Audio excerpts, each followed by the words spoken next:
to serve, and to serve with your conscience, and not to be served, as I see our leaders of today. As a servant leader, you see yourself as a servant first. So I will start to be as a servant by taking this and holding it for myself, not allowing it to be held.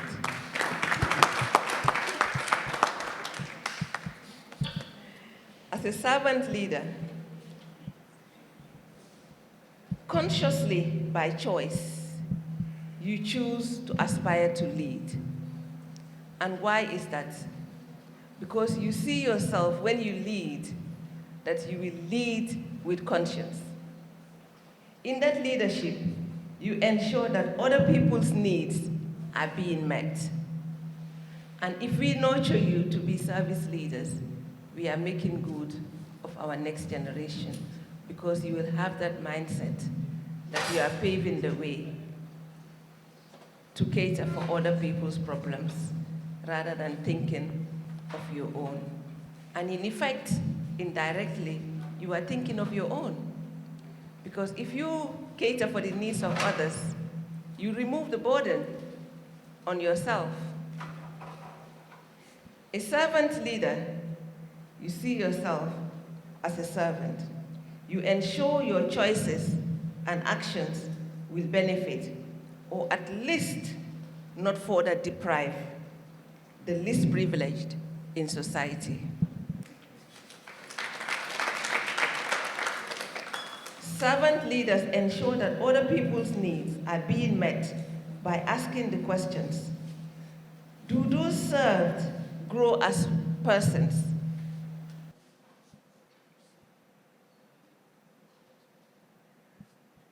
You ask yourself, in the context of their health, knowledge, freedom, autonomy, and potential to be servant leaders themselves.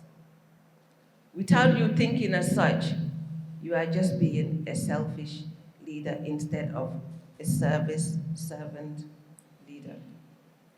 You try to empower people in service leadership. Empowerment is defined as a leader's ability to assist others in realizing their full potential. This is a very important component of being a leader, and this is why I am here today, to identify and nurture future leaders. And in this journey of TUMA, which also happens to be my name,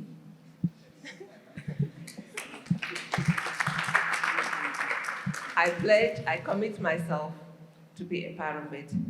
And come December 30th, when we graduate you all, I would hope to see some of you aspire in few years to stand here and give this same key presentation to the next generation. One of the greatest challenges which leaders face is distraction. Probably the aim was to distract me from trying to be a servant leader. Distractions are what derails us from offering the services we are meant to give. And never allow yourself to be distracted.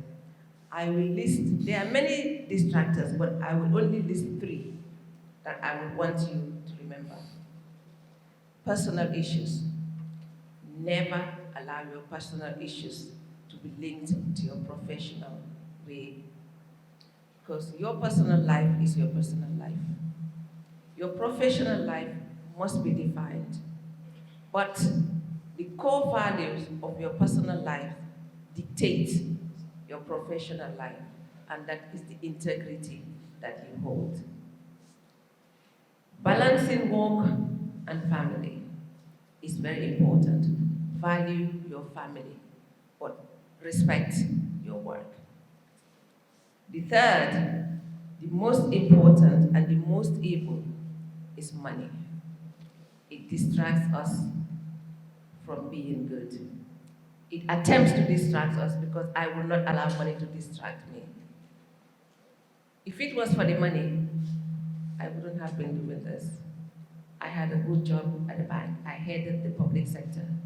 I was paid a lot more than what I'm earning now, without the responsibilities of a constituency.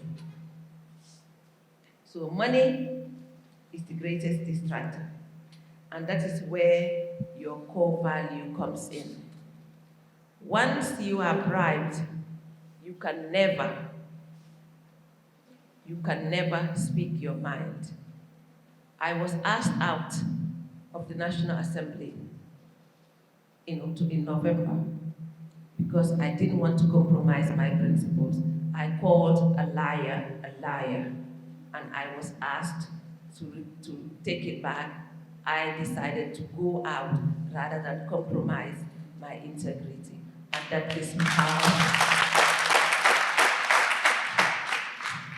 that is how I want you to be. Call liars, liars. Call cheats, cheats.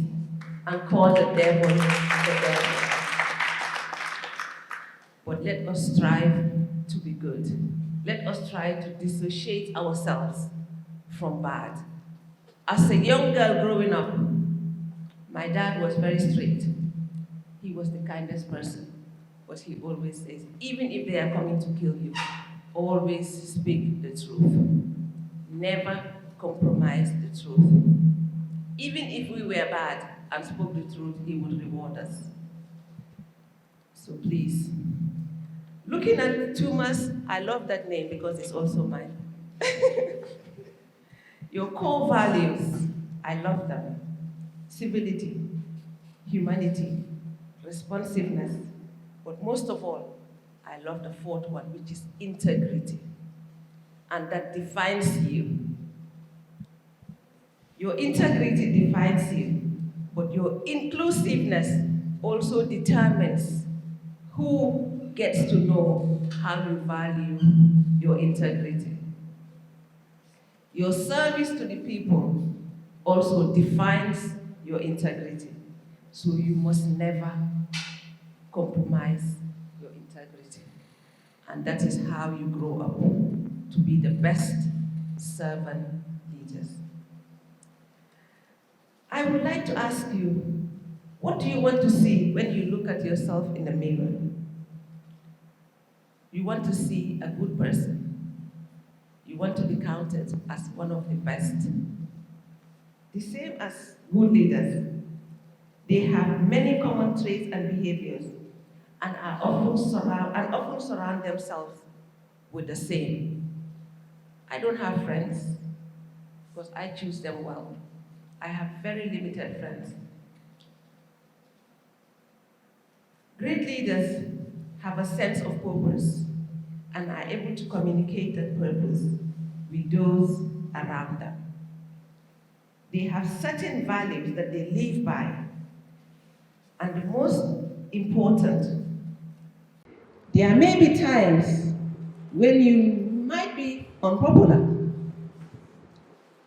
but so what if it is for the good of the nation? So what? It's not a popularity contest. It's a leadership duty. It's leadership.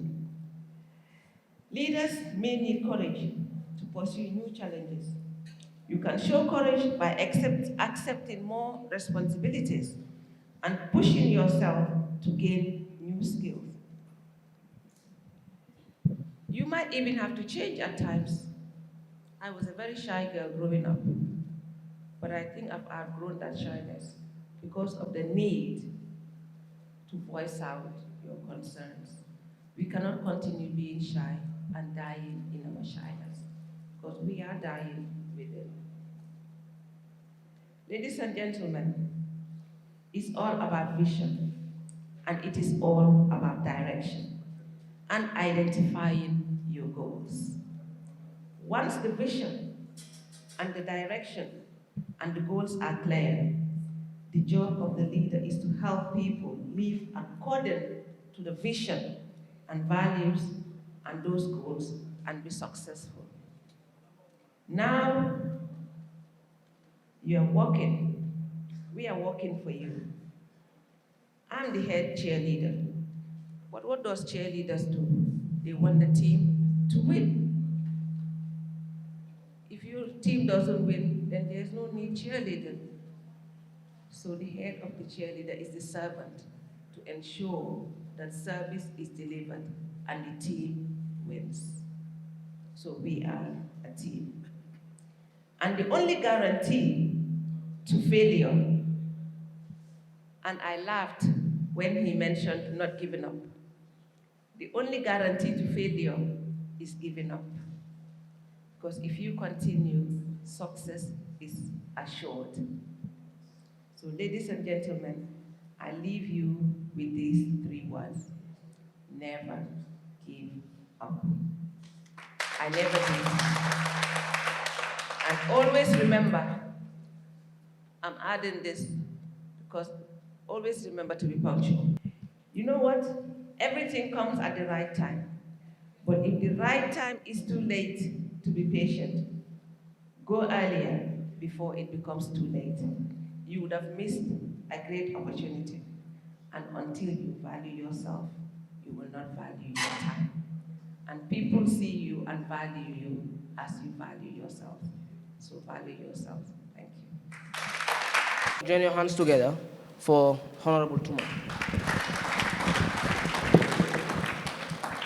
And I would like to add this, that the Ultimate Mentorship Association proudly crowned you as the mother of TUMA. TUMA being the mother of TUMA. And it is very important as leaders to be very much conscious of your integrity. Integrity is very much key in the prosperity of every individual, both here and hereafter.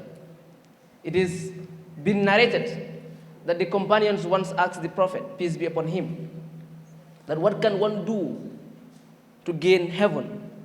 He told them, Taqwa Allah wa hasnul khulq, the fear of Allah and a good character. And that entails your integrity. How conscious are you of your integrity?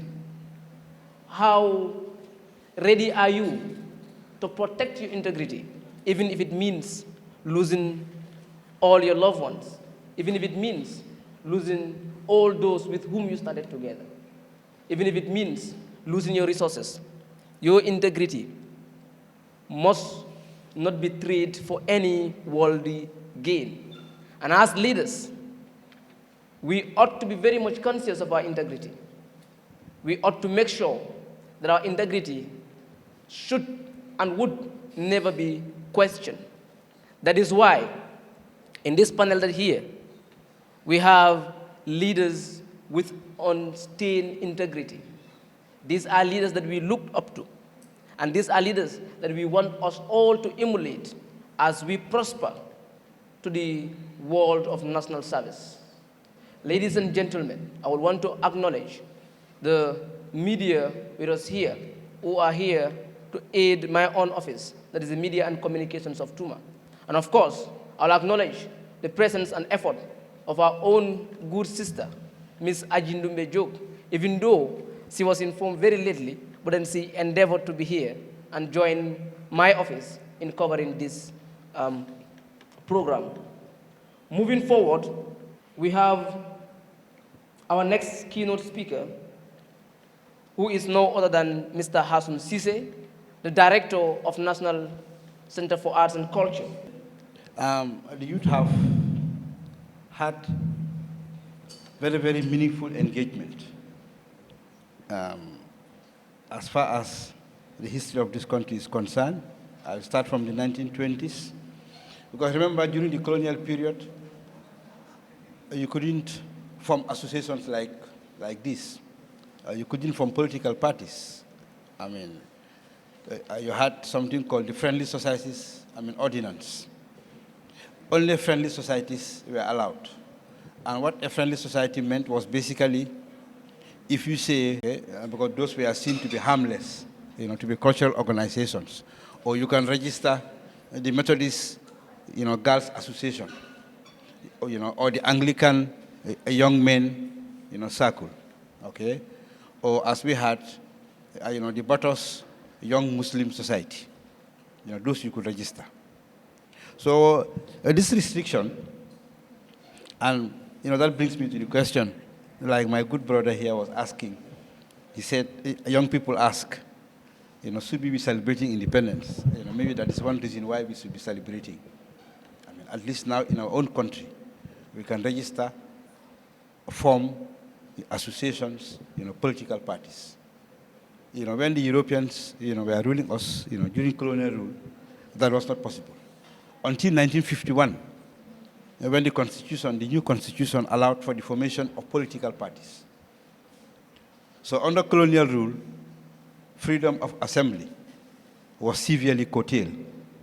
Now, despite this, in research for this program, I was able to come across at least 40, youth societies between 1920 and 1950. Gambian youths, taking the bull by the horn and forming associations, to promote leadership. Since the colonial establishment didn't, widen, the scope, for building leaders, okay, because of these restrictions in, freedom of assembly and freedom of association, the youths, in battles, in the combos, and even sometimes in the protectorate, took it upon themselves to form cultural associations, okay? And sometimes later, sporting associations. And I'm so honorable, Jai will, remember that very well. For example, you had the Atlantic Circle, formed by youths, in Hagan Street, 1926. The Bahyai Society, okay. You had the Ballet African Society, formed by youths to promote dance and theater. The Banjul Dramatic Society, 1936, to promote drama among the youth of the town. The Batos Debating Club, 1941. The Batos Literary Society, Blue Star Club, Brikama Youth Council, led by Mr. F.M. Singate, the BCBs, Caribbean Social Club, the Carolina Vu, this was only for girls, Cedar Club, only for the Lebanese Gambians, Commerce and Sports Club, Dingare Club, a Foroya Cultural Group in Bakau, led by Sirif Toure, Four Faithful Friends, Friendship Builders Society, led by Sarah Seka, Ndaga John, Bibi Sane, Leon Lau, 1946. Gambia Horticultural Society, to promote farming and agriculture in the youth. Gambia Muslim Association, AAFAL, EM Samba. Gambia Muslim Educational Cultural Society, 1938. Gambia National Drama Association, formed by A.M. Sering Seka, Mr. E.N. Gillen, Mr. O.A.S. Mboop, 1958. Gambia Traders and Dealers Association to promote commerce and self-reliance in the youth. Gambia Women Federation, Gambia Young Farmers Society, Group Bokahol Serekunda, Youths Who Want a Clean Environment, 1952. Group Juduba, Gunjur Young Muslim Society, Gunjur Young Farmers Society. Our aim is to build agriculture as a basis for development of our society. Huku Zaman Society, the Okomarabu youths have come together. Hyde Park, VU, 1962. Jollof Progressive Society, Junior Civil Servants Association, youth who are civil servants to fight for their rights. Kent Street VU, Combo Voluntary Service Society, to promote the idea of voluntarism among the youths of Combo. Kwame Nkrumah Memorial Foundation, formed in 1970 by Lamin Jaha, etc. Los Amigos, Mandingo Progressive Society. In battles, our Mandingo brothers and sisters are sidelined. This society will help to support them whenever the need arises. Medical and Health Club, Methodist Girls High School past pupils, Meta Youth Club, organized the first Miss Gambia, 1965. National VU, these are Gambian youths who are interested in national development. Nobody will leave the youth behind. Neh Affair Society, youths who are in for development and clean environment, formed July 1969. Nyodema Kafo Drama Group, we use drama to educate the people in Combo about burning issues, 1962. Optimistic Club, Rainbow Club, Renaissance Club, Sedal Sahol Club, and of course they had a Sedal Sahol nightclub also. Stockholm Club, Super 10 Club in Brikama. We are the youths of Brikama who want to work for development. Development starts from ourselves, the youths. Tonya Youth Movement, Top Sale Society. We encourage wrestling as a traditional sport. Women Auxiliaries, Young Ladies Union, Young Muslim Association, Young Rangers Society. We want to explore the Gambia, to know the islands, the rivers, the bolongs. Formed 10th March 1964. Young Women Association of the Gambia, formed in 1969. We are young women professionals who want to make sure that women have a say in national development. You know, I have skipped a lot, of course.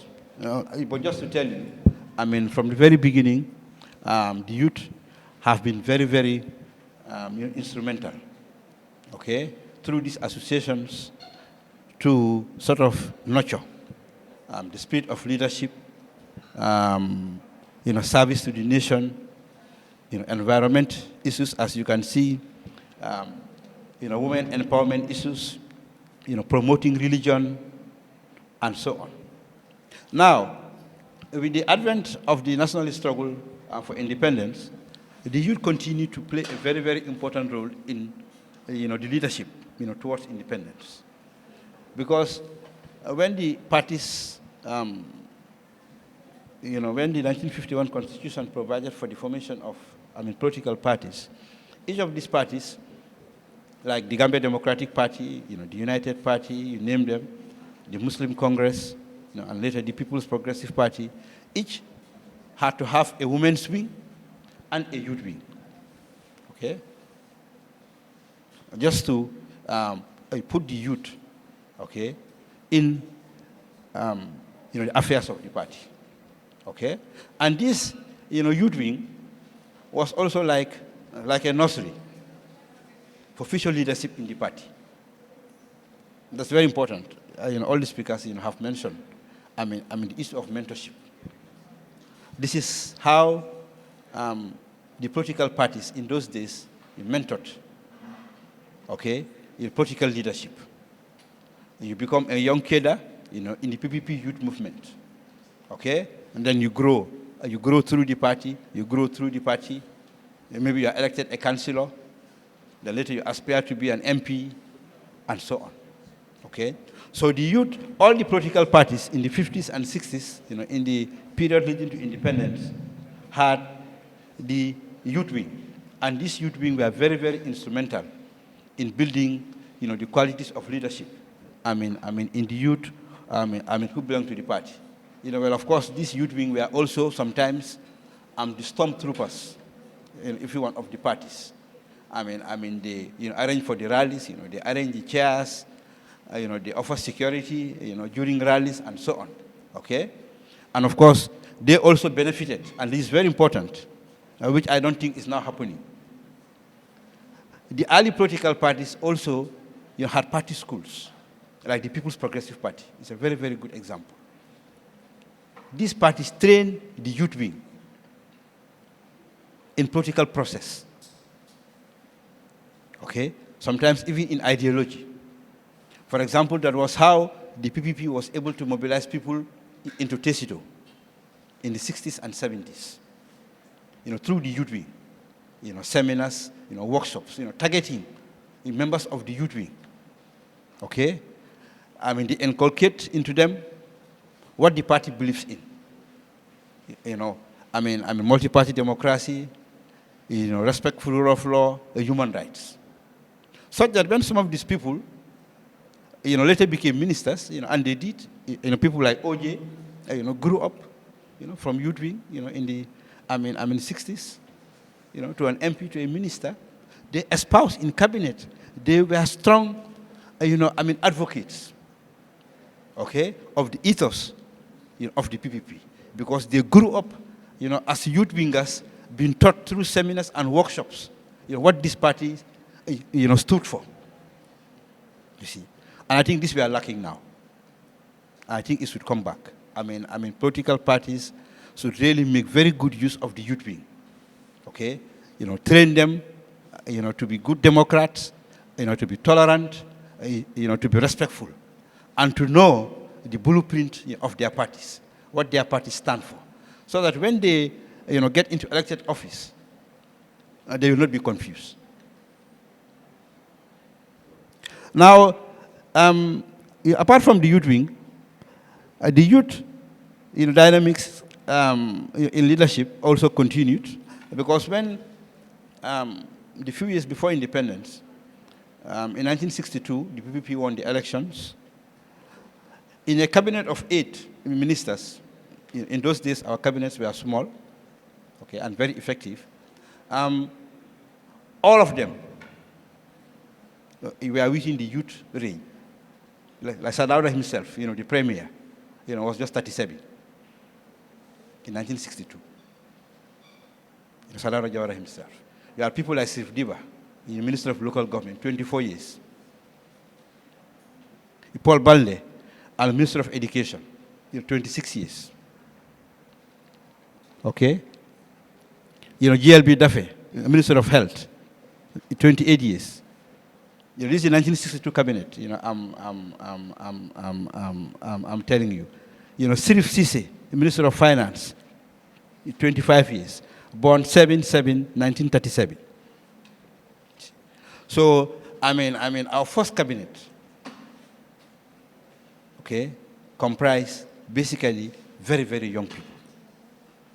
Okay? But like I said, most of them had at least spent 3-4 years, in the PPP, from the grassroots, elected MP, and then before they joined the cabinet, in that young age, in 1962. And also we must add that this was a very effective cabinet. It was useful. But what they lacked in age, and paper qualification, like most of them were, high school dropouts, they got a lot in determination and willingness to do work. This is why in October 1963, the British were so impressed by the work of this cabinet that they gave the Gambia internal self-government in October 1963.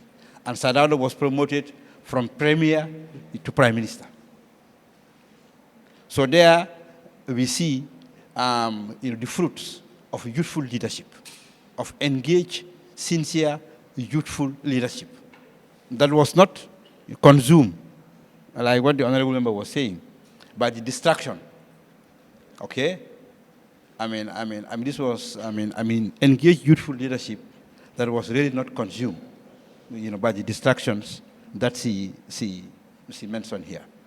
Sirif Sisi, our first finance minister, because at independence, the British, you had to send money, to pay salaries, every month, because there was nothing here. But within 2 years, this young man was able to give us a balanced budget. And God knows, when was the last time this country had a balanced budget? Maybe as far back as 1967.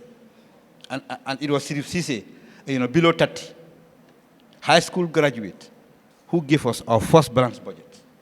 So you can see that a youthful leadership, at least, in the period that I'm talking about, was, very, very effective.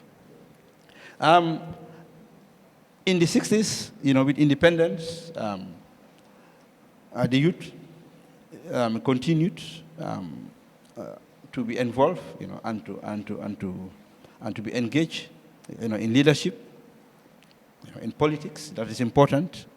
I mean, the Gambian youth in those days were highly political. Highly political. The youth wings, I have spoken about. And then you also started to have this underground youth political movements. Because it was independence, now we had freedom. People exercised their rights, to be critical of government. You had these underground youth movements, like Tonya, like the Kwame Nkrumah Memorial Foundation, Fan Soto, the Kent Street Woo, okay? These were underground, underground in the sense that, they weren't, registered political parties, okay? But they were like, political pressure, groups, mainly, sixth formers at Gambia High School or St. Augustine's, or, those doing training at the college. But they had very, very strong political views. They had very, very strong beliefs on how the country should go, the road that the country, should take, soon after independence. Some were, Marxist, in thinking, some were Nkrumahist, some were Pan-Africanist, some were even anarchist, who believe in nothing, But at least they had the conducive environment to dissent, to disagree, with government. And their dissent was tolerated. They weren't jailed, they weren't disappeared, neither were they shot, neither, were they shot, for expressing, their views. And this, youth engagement in political leadership continued in the 70s. You had the movement of justice in Africa, Moja. You had this underground groups, Voice of the Future, the Gambia Socialist Revolutionary Party, and so on. Okay, so the youth engagement in leadership, in politics, continued. And now the 1981, attempted coup, of Kukoy Sambasanyan,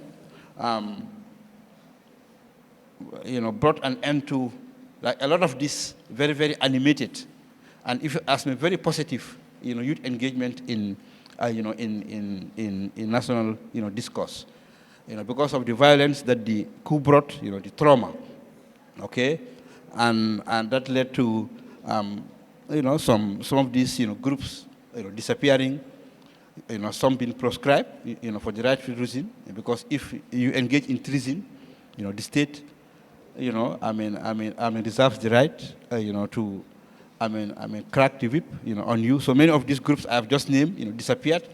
Some disappeared because the youths, who led them, got jobs. Just like some of you now, look very angry in the way you write, in the way you talk. But when you graduate and get jobs, you simmer down. The youthful, exuberance, dies down. So that also, was the fate, of some of these, very, very, if you like, engaged, youth movements. But in conclusion, it is important to, state that really the youth have always sought a voice in the affairs of this country. Like I said, from the 20s through these youth associations, through the youth wing, through these youth associations I've mentioned. And it looks like, this is the way forward, that the youth will continue, to take their rightful place in society. The opportunities are there because they are getting more educated, more exposed, which some of these pioneers did not have. Like I said, Jawara's first cabinet, we are all high school graduates, except himself. All the others were high school graduates. Some like Yaya Sise, who became Minister of Agriculture, even never went to school. Okay? Yeah? But maybe became our most successful Minister of Agriculture. He introduced these mixed farming centers. He introduced, the oxen, these cows, pulling, the plow. He he started, these agri stations, in Masembe, in Ginoy, in Sapo. This was a young man. So really, what some of these early youth leaders, what they lacked, okay, in terms of paper qualification, they had in determination. And I think that's what really made the difference. So, I mean, where you have youth leadership, as far as the history of this country is concerned, they have really, proven their worth. Okay, so that's why it is important to continue to promote youth leadership, through activities like this. We mentor them, and the youth should also be ready to be mentored. Sometimes there is what I can call indecent haste. So many of the youth now don't even want to be mentored. Nobody wants to be an apprentice. The honorable member's father, whom I am very familiar with, I used to interview, when I was, like an editor at the Observer, I became, sort of a biographer of, his father, Alhaji Modou Musa Njai, the honorable's, grandfather, I became sort of highly interested in his, economic nationalism, as I call it. So I used to interview, his dad, in fact, several times. And he used to tell me when they joined the, civil service as young graduates, he went to Cambridge, came, you have to be an assistant commissioner. His dad, served, like Brikama, Basse, Georgetown, assistant commissioner. A graduate from the University of Cambridge. You come, you are appointed and taken to Georgetown, assistant commissioner. No questions asked. That's how they got mentored. When you go to, Georgetown as assistant commissioner, your boss is a tubab. He'll show you how to write, how to communicate, how to write minutes. Which now we cannot. Now we cannot communicate. The writing ability in this country is horrendous. We all know it. You don't have to, wait to receive a letter from like, a government department to know how poorly we are writing. But in those days, a Cambridge graduate will be mentored, will be an apprentice for 6 months, 8 months. You are taken to Basse, you're assistant commissioner again. Then you are brought to Banjul, graduate officer, until you become permanent secretary after 14 years, 15 years. I'm sure that is what his father told him about his, his CV. But now many people are not prepared for that. We are in a haste, indecent haste. I'll say the phrase again.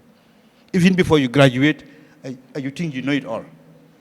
You don't want to be, an assistant. You don't want to be deputy. You want to be director. Okay? You are in his office. You start to undermine him.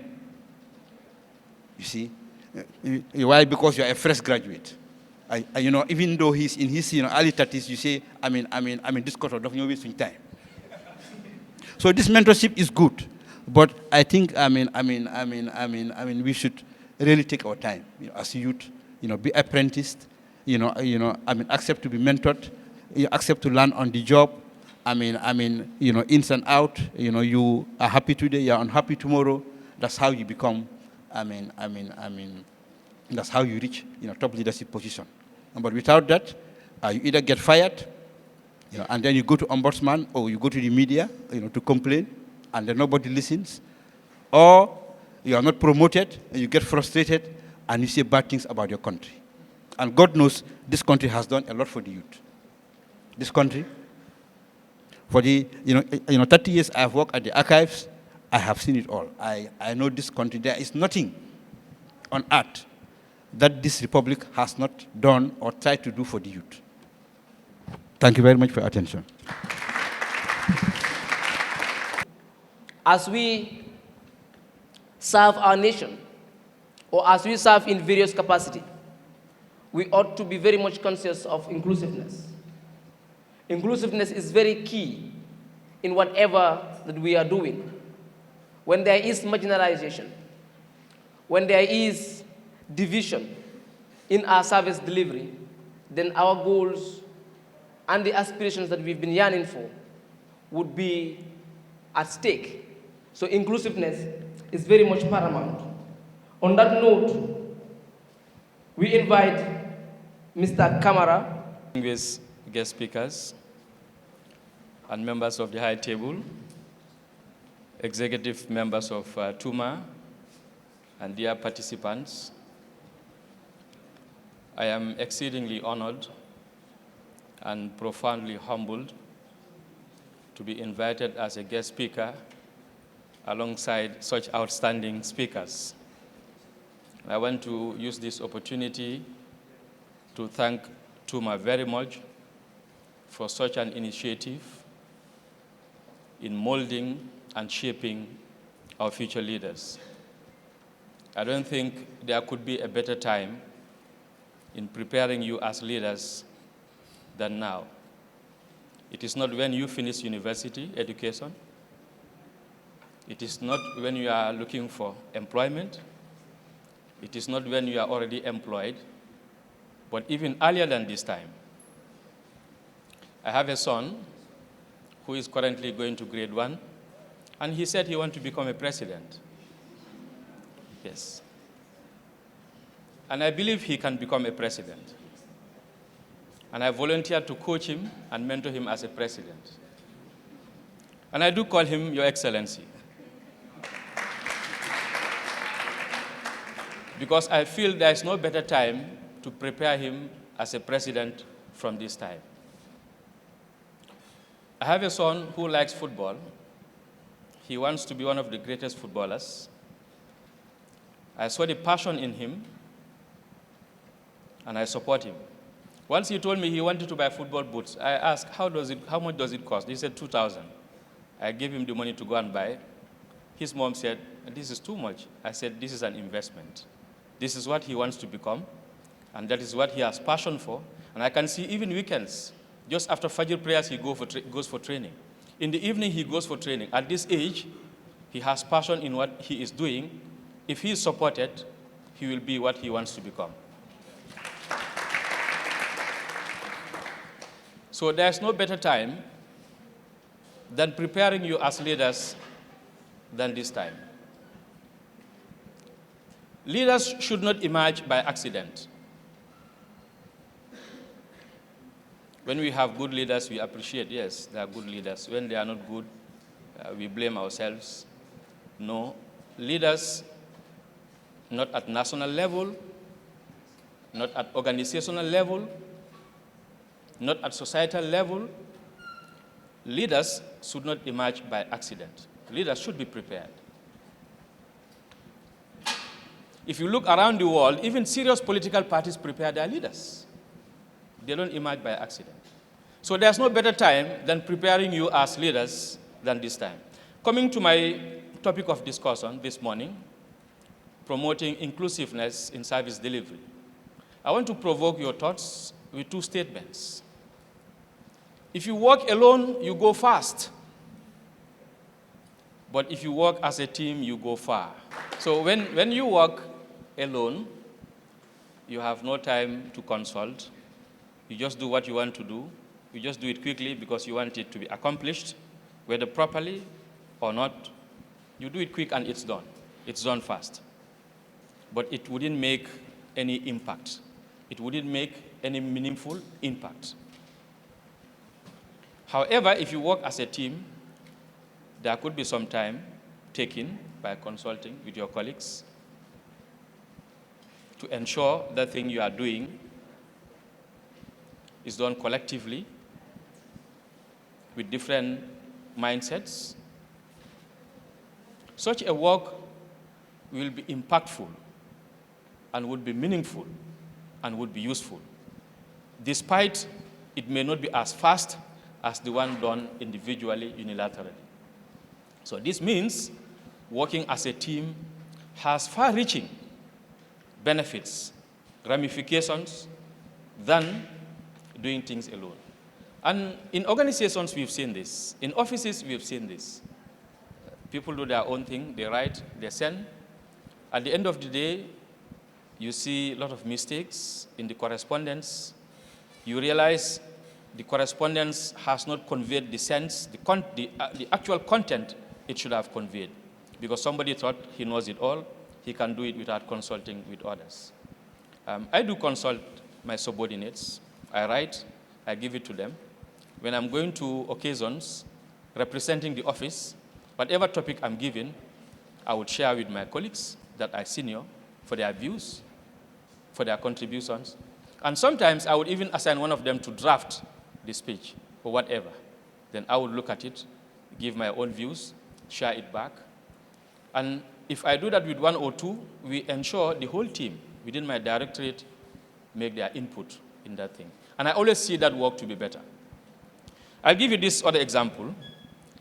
When I was a deputy permanent secretary, we were two, programs and policies, finance and admin. We have a PS. When I'm given an assignment to do, I observed over time. And at that level, there are assignments I would do without sharing it back to the permanent secretary before it is dispatched, before it is sent out. But many a time I will take it back just for his views before sending it. But I realize any time I take it to him, there will be one or two adjustments. So what I do now, before going to him, I go to my other colleague, the other deputy permanent secretary, and share the work with him. When he puts his views, I observed over time, 100%. When I go to the PS now, he adds nothing. Because my colleague has made an input that maybe my work would have been incompleted without that. When I first go to the PS, 95% I've seen he would add one or two things or reduce one or two things. But when I consult with my colleague before going to him, when I now take that work to him, he hardly makes any comment. He will look at it, he said, it's fine, it can go. So it tells how important it is to work as a team and how important it is to promote inclusiveness in service delivery.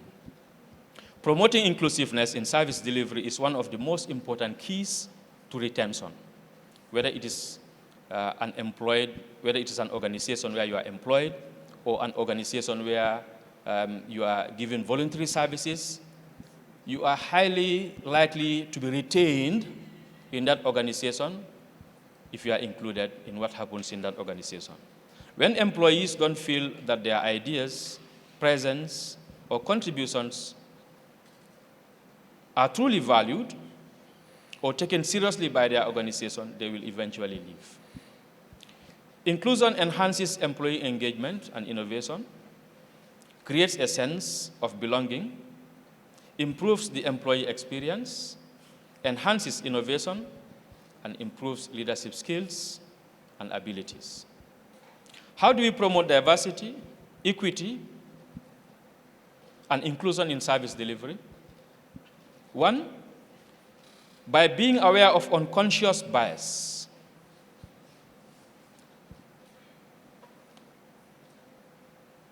To promote diversity, equity, and inclusion in service delivery, we must be aware of unconscious bias. What this means is the unfairness, the injustice that happens within our organization, we must be aware. And to be aware, we have to be involved and we have to involve others in the business of our organization. Two, we have to communicate the importance of managing unfairness and favoritism. This has to be communicated openly. Three, we should develop a strategic training program to instill and inculcate the culture of inclusiveness, like this one that you are doing. We have to acknowledge holidays of all cultures. We should celebrate all cultures in our organization. We should exhibit the culture of diversity in our organization so that everybody will have the sense of belonging, the sense of recognition, whether the person is a cleaner, whether the person is a driver, whether the person is a messenger, whether the person is a manager. This concept has to be inculcated clearly in the organization such that everybody sees any other person as one and the same. And this will bring trust, of course. And this will enhance performance in whatever we're doing. We should ensure we mix up our teams. If it is an organization, an institution, staff rotation, organizing staff parties, organizing sporting events. This creates the opportunity for people to intermingle, to mix, to interact, to socialize, to trust each other, to like each other, to see each other as a family, to see each other as a team. What does promoting inclusiveness in service delivery entail? One, creating a sense of belonging. From cleaner to the manager, from an ordinary member to an executive member. Two, nurturing empathetic leadership. Everyone should be given responsibilities of leadership that reflect ownership of the organization, such that no one should feel like a stranger or isolated or not wanted in the organization. Offering employees development opportunities, if it is a formal institution of employment. Developing a collaborative environment, like such. Emphasizing team spirit. Making sure members of your organization feel valued. Making sure everyone feels valued. It's obvious that our backgrounds are different. Family, educational, character-wise, our attributes. We should ignore and oversight the weaknesses of others and see their strength and the positiveness in them, and harness that, such that each one will feel valued, each one will feel confident, each one would be willing to give their best to the organization. Invest in educating leaders. Initiatives like this. Create two-way communication channels. Every member of the organization should be engaged optimally. No one should be left behind. Everybody should be engaged optimally. What are the strategies that will help promotion of inclusiveness in service delivery? One, challenge your unconscious bias. Challenge that unfairness, that injustice, that intolerance in the organization, not to grow. Use inclusive language, a language that will bring us together. A common bond, a focus on our mandate, on our mission to achieve our vision. So there should be a shared vision and mission that everybody within the organization should see him or herself, and should see him or herself contributing in achieving that vision. Check your social media activities. How inclusive are they?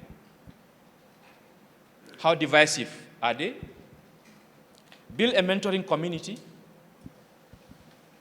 Build mentors that will mentor others on the importance of inclusiveness, teamwork. Create cultural events. Collect inclusion feedback regularly from your members. Finally, ladies and gentlemen, what are the benefits of promoting inclusiveness in service delivery? One, higher satisfaction of belonging in the organization. Two, lower turnover. Hardly your members would leave. Three, higher productivity. Four, higher morale. Five, improved creativity and innovation. Six, improved problem solving. Seven, increased organizational flexibility. And finally, better organizational members. On that note, I thank you very much for your kind attention. Thank you very much.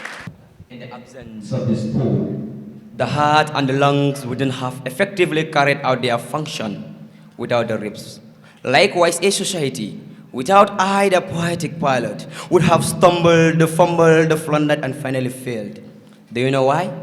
It's because the heaviest words of wisdom from the kingdom of our ancestors are on the tongue of I, the poetic pilot. The more I speak, the more my spiritual potentials increases. The lions and tigers living in their habitat.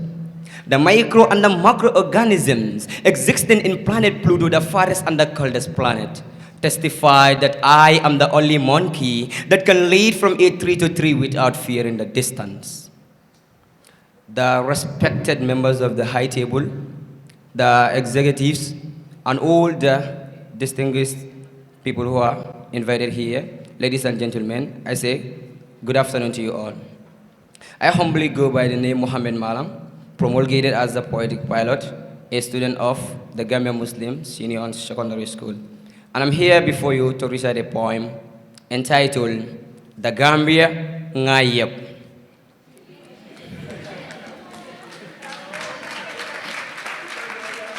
And the poem reads,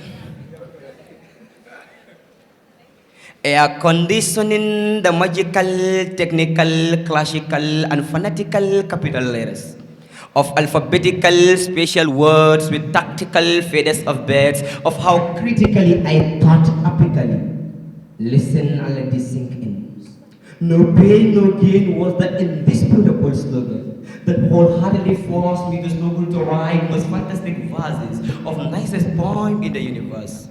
About the daily incidents and accidents, the president of our resident has no confidence as an evidence to demonstrate betterment for everyone to embrace, celebrate, appreciate, and jubilate him. In the presence of my hyper-intellectuality, I contemplate to castigate, deactivate, and decapitate, eradicate the conceptuality of leading based on corruption, segregation, malfunction, dictation, and so many bad actions, which circulated, rotated, populated mechanically, organically, chemically, physically, and geographically dislocate the world and his wife, together with the crocodiles. Honorable people's position. I don't deserve to be here. These are the people you should clap. Please have a clap right now for them. I pray that Allah, the Creator, the Merciful One, bestows upon this beautiful country a future in which you will want to be here and lead this country. That's my prayer. So, nangadef, yansi jama, nombata, honowai, nafio, anakamo, kasume. Good, thank you. Here's what I want to say. I do represent Wow Wow Foundation. I'm dressed like this today because my sister called me, Kadiba, called me on the way over here saying, brother, I'm sick. Can you please go? And I'm saying, sister, I'm dressed in shorts. But then, okay, it reminded me of something. It doesn't really matter how we're dressed. It matters what we have to say. So here I am. You can look up Wow Wow Foundation. We are a foundation that is focused particularly on identifying young women who have, for one reason or another, dropped out of school, usually a pregnancy, intervening in that situation, negotiating with the family, negotiating with the school, principals, making sure they get reinstated, and paying for their school fees. That's really what we're about. Step by step, case by case. Because we believe that if you intervene, you have not only changed the life of one person, but you have changed the life of everybody after that. I am Professor Holmes. I am an early retired professor in psychology, international researcher in relationship science. I study we build mathematical models on what makes love works, what makes marriage works. I am Gambian. I live here. As of September full time, I'm connected to this culture since 2014. Came here every 6 months. I actually even got on a plane and flew here during the impasse so that I could be here with my family at that time. But this is not about me. You can always look me up on Instagram. You can look up Wow Wow Foundation as well and contribute. I want to say one thing to you. Not only are you the future of Gambia, you are the future of the world.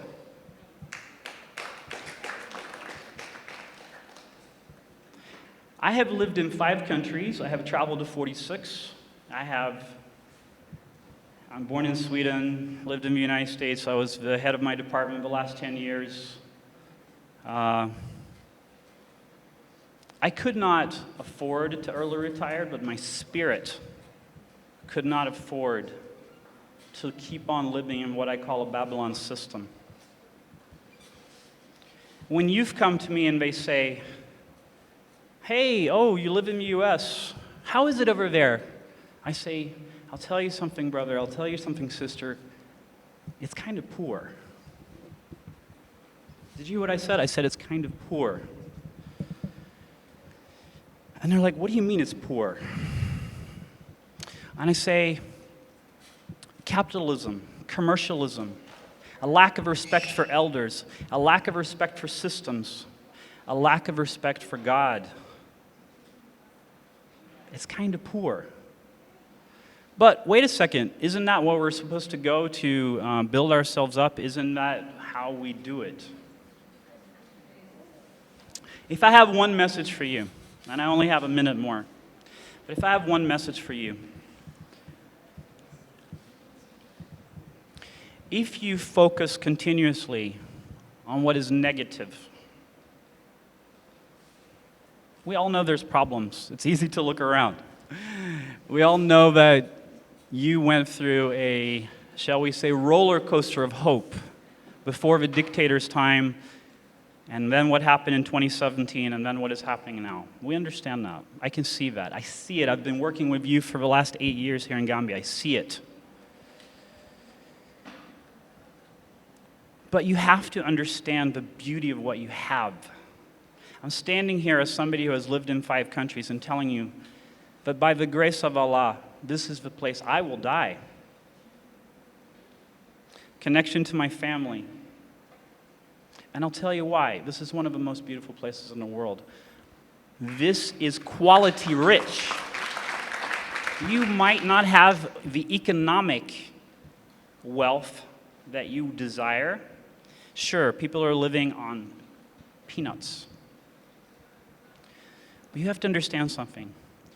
If you choose to leave and take your beautiful young minds elsewhere, you also lose something. That's what people don't understand. You lose something. You think there's time for brewing a tayo. There's not. You think there's time for sitting around and focusing on family. There's not. You think there's time for spirituality. There's not. A good friend of mine told me, Dr. Ciso, when he came back from the US doing his PhD, he said, for every year I spend in that country, my soul died a little bit. I understand what he means. It's also why I left. I wish the best. Don't get me wrong. I wish the best for everybody. But some of these systems are coming down slowly. They're falling apart slowly. I am in Africa because this is the cradle of civilization. This is where everybody comes from, and this is the future. And I pray to Allah that in 20 years, youth like you feel that you have an opportunity here. The pathway to that, brothers and sisters, is through your mind. I'm a psychologist. The pathway to that is to start identifying and thinking about what is it that you have that is beautiful? What are the strengths you have? How do you grow those strengths? Not just what's negative, but what do you actually have that you want to maintain and grow? Like I said, you can leave, but I'll tell you something. Any society where 10% or 15% of the top minds, you included, choose to go away and not come back, that society will be run, not even by the second tier, because the second tier will be frustrated, by the third tier.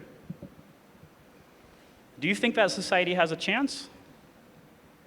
Gambia needs you. Gambia needs you. And I know it's not easy, and it always looks brighter out there. And your family might be saying, we need something, send something back. But in the long term, it's not even sacrifice. In the long term, you will see, if you stick with it and build from positivity, that you'll be proud. Be proud of what you grow. And in the future, I pray that there is not a white man standing up here saying this, because you shouldn't care about what I say. Thank you very much. I greet you all, the honorable members of the high table, Madam TUMA, Mr. Kamara, and all the fellows here. I greet you all.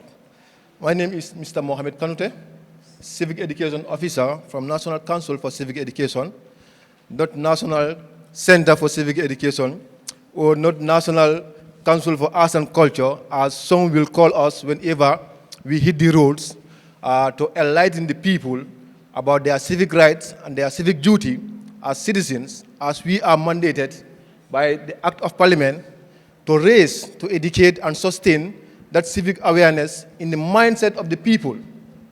But most especially, we the young people of this country, whenever I hit the road, I want to see the young people in front of me, dialoguing with them, sharing ideas to be educated.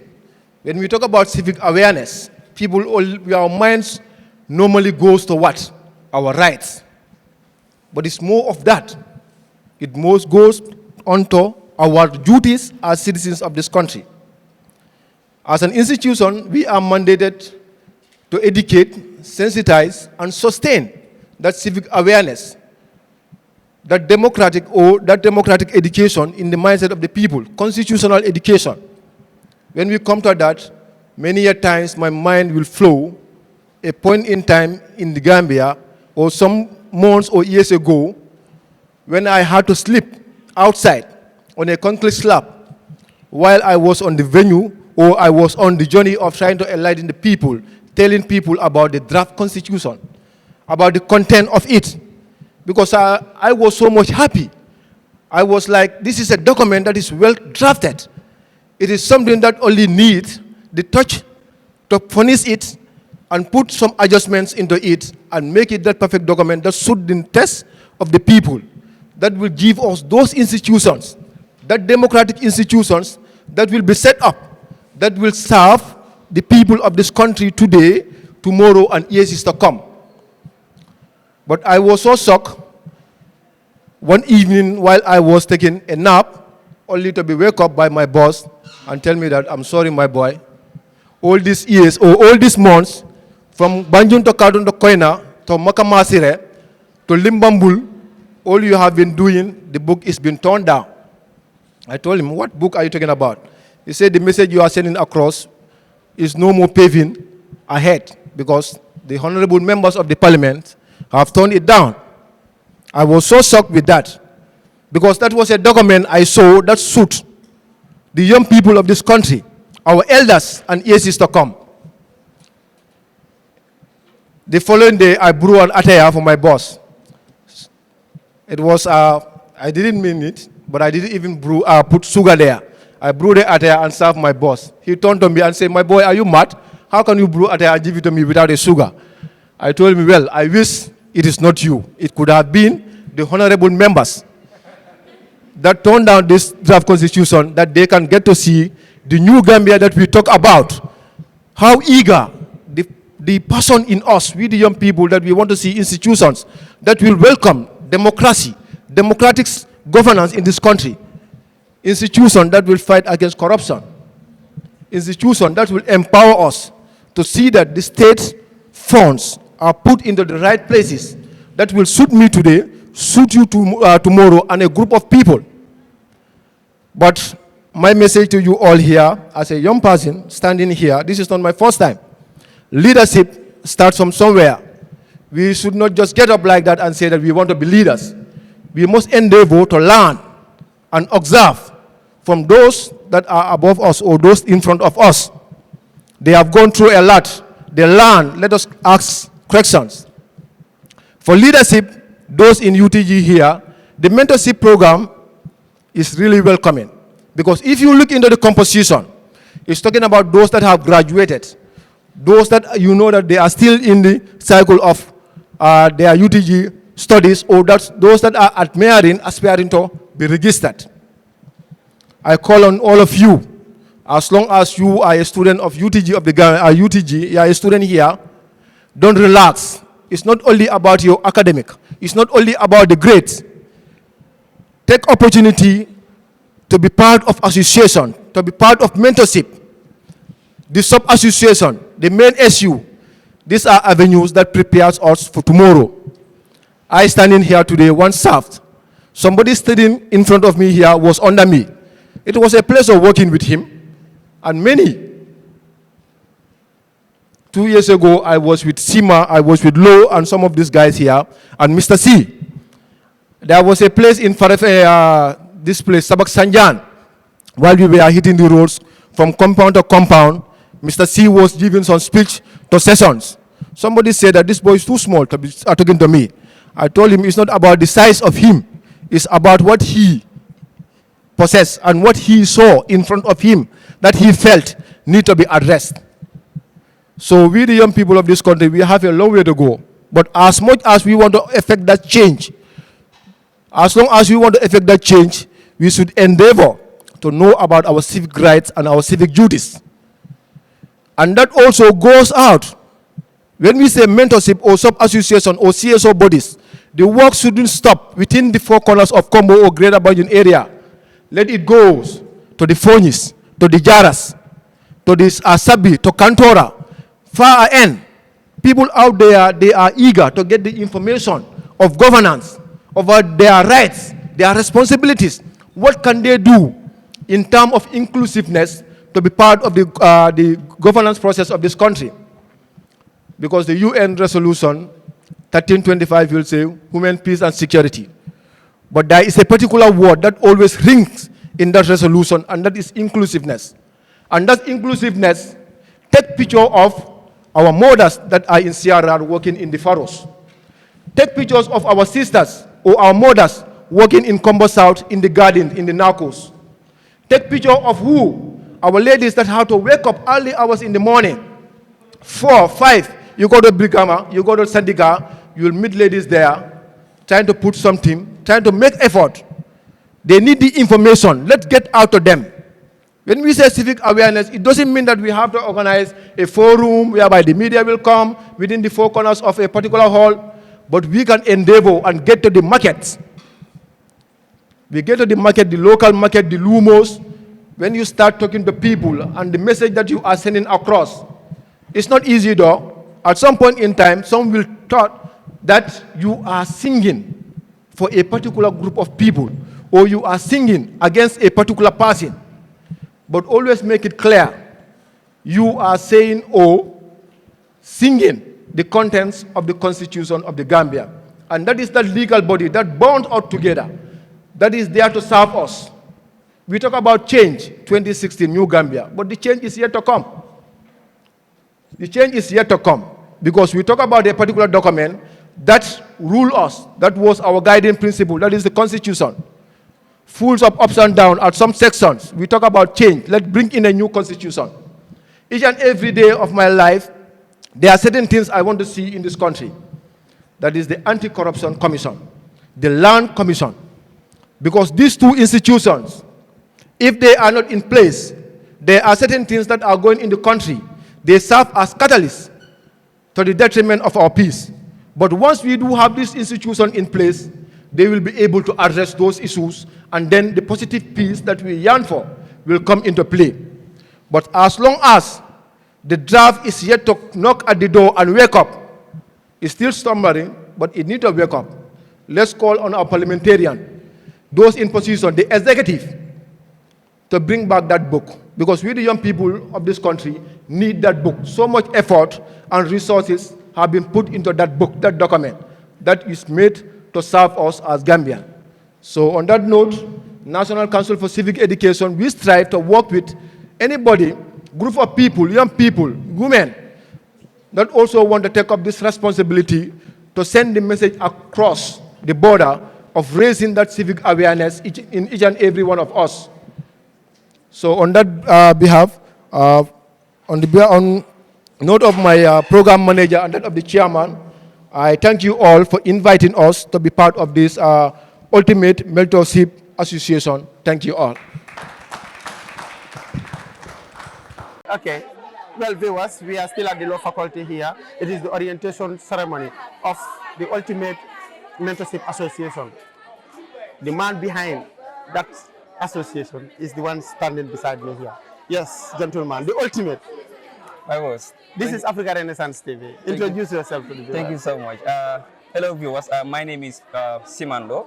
I am the former Information Minister of UTG Students Union and currently the Director of the TUMA Ultimate Mentorship Academy in the Gambia. Okay, now we have been told about the genesis of the Ultimate, the reason for the establishment of the association. But now, can you please tell me, as the Executive Director of this association, what informed the decision of making or coming up with such an association? Thank you very much. The formation of TUMA is centered on the pillars of trying to promote ethical leadership. We have been observing the landscape of our country's governance system. We have seen corruption had been so much rampant. We have seen public officials using our public office for self-enrichment. And we had a belief that as young people, for us to fight against corruption, it begins from the roots. And that is, those who are growing up to become leaders should be trained first to be ethical in whatever they do. So this is a commitment we have taken to promote Sustainable Development Goal 16, that is good governance and strong institutions, because we have a belief that we can only talk about good governance after we have leaders who are principled enough, leaders who believe in their own countries but not themselves only. And that is why we had to establish TUMA as a way to make sure that we have leaders nurtured, we have them groomed and also empowered to become leaders tomorrow whenever they have a chance to be. Yes. Now, how is your selection process done? The selection of these mentees. How do you select them? The selection actually is not that much stringent because it's a mentorship. We believe whatever your status is, if you're able to come to a mentorship, we are going to help you grow. So we have no particular fixed criteria as to what you need to do, except we focus more on starting from age 18 to age 33. That is the age limit for young people as defined in the UN. And also as defined in the African Charter as well. So if you are within age 18 to age 33, you are eligible to become a member. Whether you are in the senior school, at the college or at the universities, we want to embrace you and be able to empower you as well. So mostly, some will believe that we want to focus only on UTG students, but then our purpose is no. We want to empower people. And so long you are within the age limit, whether you have finished school or not, we will provide a chance whereby you can empower yourself and then develop us. So meaning someone under the age of 15 or 14 is not eligible to be part of the mentorship program. That should have been the case. But then even as we speak right now, we have those who apply and they have 17 or 16 years old. Because we remember having some in grade 10 or grade 11. But then our thought now is, maybe this could be their only chance to also attend. So even if they do not fall within that particular age bracket, we now want to confirm whether, before they finish the mentorship, because it ends by December, will they be 18 years old or not? Because some may be 17 today, but in 2 months to come, they will have 18 years. So in that case too, we just have to absorb them. And before they graduate, they become 18 years old. So you said 18 to 33. So meaning someone above 33 cannot be part of the mentorship. We believe as TUMA that when all minds are poisoned, it becomes hard for you to change their beliefs. And our focus is not on any age limit that goes beyond the youthful age. That is, but we can take below the youthful age because they still have a chance to be groomed. But then that one who's about 34 or 35 years old has already built up a career. That person is already working and already have principles he or she believes in. So if we want to change their mindset, it becomes harder for us. So we want to use the young people and see how best we can reshape their thinking capacities. Okay, now let's look at the mentors, the would-be mentors that will be charged with, shaping the minds of these young people that we are mobilizing. How do you, where do you draw them from? That is a very genuine question. If you have observed today, the first event, we have the orientation, you can see our speakers are not questions. Based on their integrity, their principles, their ethics, everything is intact. Now, what we do, most people believe that we are the ones going to serve as the mentors. I will have to acknowledge that all those in our executive board have been trained because we established in September 2023. So we use September, October, November to build up first our executive members. And then now this year we start acting. So whatever we are doing here, they have already been groomed on that. But then now we are not going to be the one to train them. We are mentors but not their trainers. The trainers are those we are going to invite to discuss on a particular thematic area. And then these are not going to be anybody, let's say for example, of my age or whatever the case is. We want to go beyond and see our national heroes. While we understand we have some corrupt people in the public office, there are others in there who are very much special. So we want to target them and have them as our mentors. Do you have do you have any of them in mind, or any one of them in mind? As we speak, every session we are going to hold, every thematic area, there are 3 people we have suggested as speakers. For example, when it comes to ethical leadership, we have agreed on Mr. Lamin Fati, who teaches at John Pickett. I worked with him for 3 years and I know how ethical he is. We've also agreed on the current head of Supersonics, because one of our members also works with him and she knows how ethical that man is. So every particular team we have, there's already 3 or 4 people we have agreed upon to have as speakers. Now why do we have 4 is because some may not be available. So we write to all and see those who are available. If we have 1 or 2, we have them as our mentors. But every particular team have their mentors or their trainers already listed down. So before the month comes in, we will write to those people, and then they confirm to us coming. Then now we have. So now let's look at the things that will be learned during this mentorship. Do you have a syllabus? Yes, we have a syllabus. The mentorship will be within 8 different sessions. 11 overall, but then the sessions are 8. First, we will have a session on ethical leadership. There we look at our core values as TUMA. That is, we have civility. How do we have to be civilized in conduct as leaders? The H stands for humanity. How do we have to maintain that sense of being human? And also showing that sense of community when we act with people. Then we talk about responsiveness, because leaders have to be responsive. You don't just have to be leader whereby whatever people say, I'll do it for you, but you never respond back to them. So responsiveness becomes also a pillar in that particular core value. Then we have integrity, an unquestioned integrity with us, because we believe that is very much key in whatever we do. So we want to make sure that we have that sense of integrity as well. And then we talk about service and more of those core values. So the first circles within, what do we want our mentees to live with as leaders? And how can we make sure they put this as part of them in whatever they do? So in the second session, we will have it on public speaking, because leaders are influencers. When you lack public speaking skills, you cannot influence people. Indeed. So no matter how good you are, you should be able to express yourself, be able to at least convince people. So public speaking is meant for them to be empowered in public speaking. We have sessions on creative writing. We have one on personal branding. Like in our country now, we have seen young Gambians going to TikTok, posting all sorts of videos. And sometimes we ask questions, in the next 10 years to come, will these people like those videos they have on TikTok? So branding is meant for them to know that they have to create an image of themselves for 20 years to come. You are a leader. In 10 years to come, something bad that you have sent on media could affect your career. Okay, now I guess that's very clear, very clear indeed. It's very clear. So the final question would be, where will be the venue for this training? The venue is not fixed. As we speak, we don't even have a particular venue for it. Today we have it in the law faculty. So now we are going to look for possible partners of where we can have venues, or we can use different schools. Like some of us are teachers taking in different schools where you have halls available. So in a case we don't have partners where we can have very comfortable venues, we may have to use schools or halls within the particular schools. So how do you intend to upkeep this? Because it actually cannot go without finance. That is this. You have the opportunity to speak to the entire world about that aspect, because definitely this is a very good initiative. As TUMA, we understand finances are key to achieve our project. But then we are first pillared on commitment on what we want to achieve. Now we understand that our entire proposal requires us to financially make expenditures. And that is why what we have held today was done through our own coffers. As individuals, we had to contribute as executive members and have it contributed. So we are very much open for partnership, and then we will respect all Gambians who want to promote good governance, those who want to promote strong institutions as well, those who want to equip young people with leaders to be able to serve this country, to come out in their numbers and be able to support us as much as possible to have this project implemented. Yeah. Last final one, and quickly, how many mentees are you expected to train for your this first cohort? We are targeting 75 mentees, but our outcome is at least to have 60 people graduating.